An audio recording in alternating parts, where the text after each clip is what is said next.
Hello and welcome to a short little video I thought I'd do really quickly. I went for my subscription feed on the All of the Astro channel today, and I I encountered some interesting video. It's uploaded by Taboo Conspiracy and apparently first noticed by, at least from what it says in the description, from a level of observer, so you know we're in for some severe misunderstanding of what's actually happening. So let's have a little watch, yes, shall we? Because I already love the claim.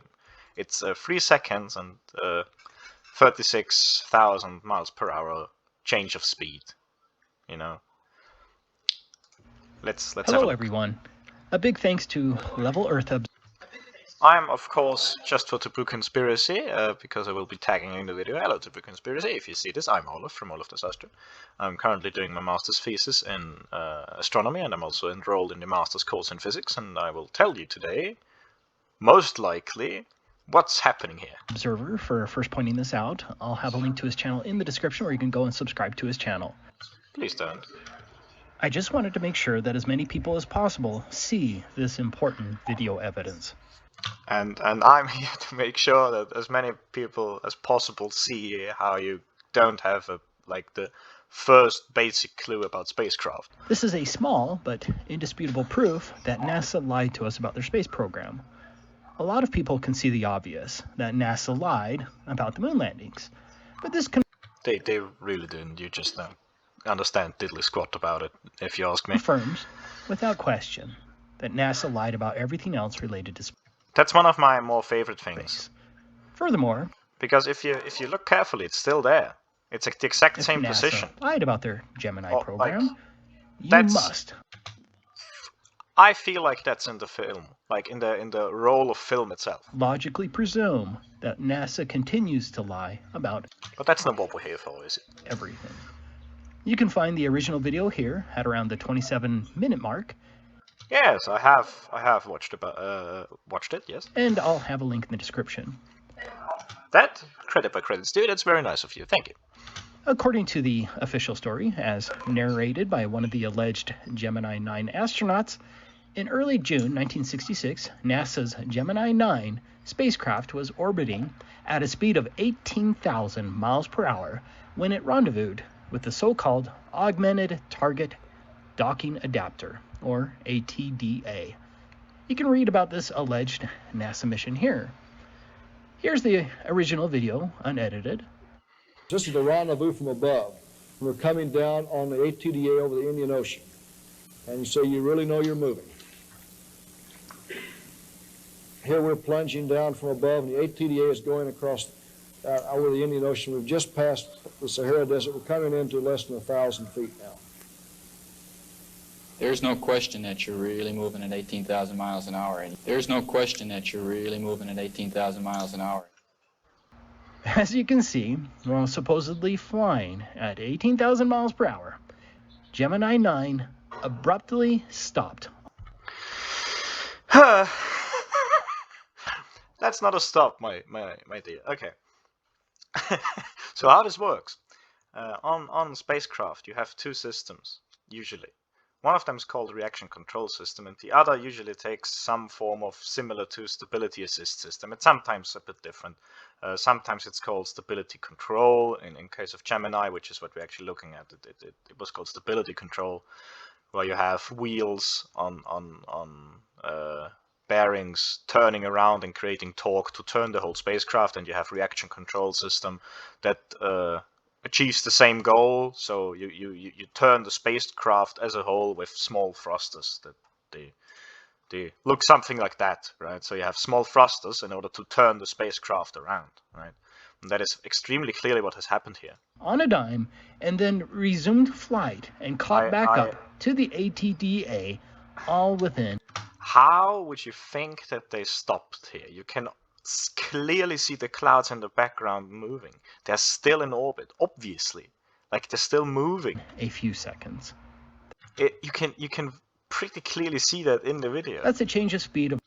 We'll have a look at the original video in a jiffy here, but let's at least let the Taboo Conspiracy finish. Approximately 36,000 miles per hour in just about 3 seconds. That certainly would have killed everyone on board. If they stopped, yes it would. But they didn't. They just made a little turn. Dear God. There was no change of camera angle. There is no excuse. This space video was faked. Now, do you think that they would make such an egregious error? It baffles me how flat earthers continue to think that they just make it, that like NASA and space agencies in general make these egregious mistakes and no one else notices this but them. NASA is a criminal organization, stealing your money and your soul. It really doesn't. The argument by flat earthers that space agencies steal your money is so fun because like what do you think the space agencies do with that money? They give out contracts for parts, for like high precision engineered parts of special metals and stuff like that. So what's happening is the government gives money to, I live in Europe, in our case it's ESA. The government gives out money to ESA. ESA uses that to fulfill, to put out contracts for stuff that they want to build or stuff that they want to maintain or something like that, back to those countries where it came from. Somewhat close to where I live, there's a corporation that, like, it's not really a corporation, it's a bit smaller. I'm missing the English word right now, it's not important. There's a small little factory, I guess, for highly precise machine parts, and they used to make parts for airplanes and stuff like that, and recently they made a couple of parts for an ESA satellite. The money came back to the region. You understand that, right? Space agencies don't just, they are not a money drain. You don't burn the money. It comes back to contracts and with, you know, it's really investing in spacecraft is essentially you're giving money in form of contracts to local businesses. That's what you do. At least in Europe, it's like that. I'm pretty confident it works the same in like the US or Russia or Japan or India or China, what have you. You know, so that's like one of my favorite flat Earth arguments. Is like, oh, they're stealing your money because you don't understand how money works. Like, obviously, you know. Let's get back to the argument at hand. Thanks for watching. There's no question that you're really moving at 18,000 miles an hour. So I want to quickly look at the original video here, right? Because I find it's interesting. Several different rendezvous methods with the ATDA were undertaken and successfully completed. You can. Now this part is a kind How do you think they're turning here? of sequence. This is the rendezvous from above. They're like right here. Completed. They're pitching the spacecraft down. Now this part. That happens with that. Given how slow it is, that probably happens with the stability control system that they have on board, and the more faster, more kind of I don't want to call them instant, but like the faster changes in the spacecraft orientation usually happen with the reaction control system. Is a kind of sequence. This is the rendezvous from above. We're coming down on the ATDA over the Indian Ocean, and so you really know you're moving. So here they're flying normally. Here we're plunging down from above. Now from the direction control system, like they were pitching up previously. Now they stopped the pitching up in order to see the spacecraft. I will make it really slow and I turn off the audio because I really don't like this stretched audio. And you can see the clouds. They keep on moving. They're still clearly moving. I'll put my pointer on this cloud right here, right, in the center. Now I'll let it play. You are obviously still moving, like, and now they're resuming the move. You're so clearly still moving. What do you want? Like, this is the most obvious and most basic thing about spaceflight, right? I will include a clip from Kerbal Space Program. That's obviously not for proof. I'm already waiting for the flat earthers to say, oh, Kerbal Space Program's proof. No, it's not. This for visualization and an explanation what the reaction control system and how it's called in Kerbal Space Program, stability assist system, actually do. right? We're coming into less than 1,000 feet now. What I also find funny, they even talk about this within the same clip, just a bit later on. Like, that's re-entry right there. We're 200,000 feet and coming down. And get any cues at all from this background. You have to rely right on the section within about 4 or 5 inches. They're looking. You'll be happy to know there's clouds at other parts. This is the reaction control system for the ATDA. Could you? I'll make you re-listen to that. One thing, this is the reaction control system for the ATDA. That was It's the reaction control system for the ATDA. Well, would you look at the that? same reaction control system that Wally and I had on Gemini 6. It was taken out and reused again. They even talk about the existence on the spacecraft of the reaction control system. You just didn't bother. Either, I'm certain that Level Earth Observer just didn't bother. Right, that's what he does. But I love how Taboo Conspiracy just went like, yes, I take his word for it, like on face value. I don't check it in any way. I'm not watching the rest of at least the segment. And I'm not, if he did, I'm not Googling what a reaction control system actually is. Here we're moving in fairly close. Yeah, so it's very, very bad. And you can see it in the video that the clouds still move.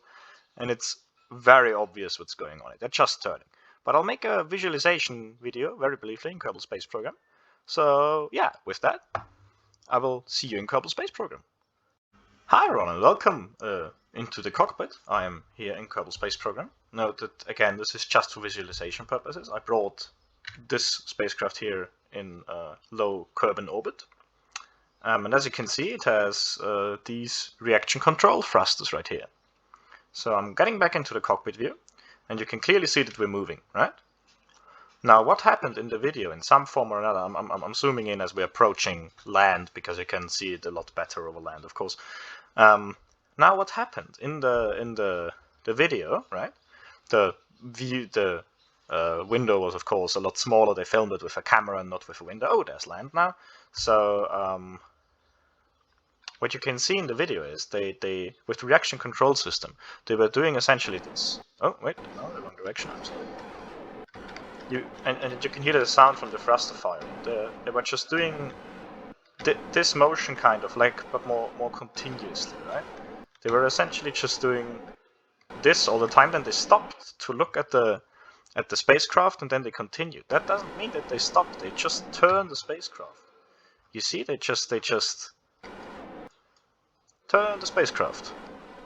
That's all that's going on here, my dudes. And if you would be so kind as to just have a look at my velocity here, it stays the same for practical purposes, right? It changes by like a few meters per second, and barely even that, right? So that's essentially what was going on. At first, they were in a slow motion, pitching up or pitching down for that matter. And then they stopped to look at the spacecraft, and that's why it looks that well. We'll be doing it once more, just for the flatties. They were looking up, they stopped to have a look at the spacecraft, and then they went on. And our velocity essentially hasn't changed. So with that, and with the explanation that I have, that I think fits what we see pretty well, and the fact that they later on in the video even talk about the reaction control system, I think that this has been thoroughly explained. I thank you very much for watching. If you enjoyed this video, please do consider leaving a like. If you enjoyed it a lot, I might ask you to consider subscribing. And with that, I will see you in the next one. Have a good day.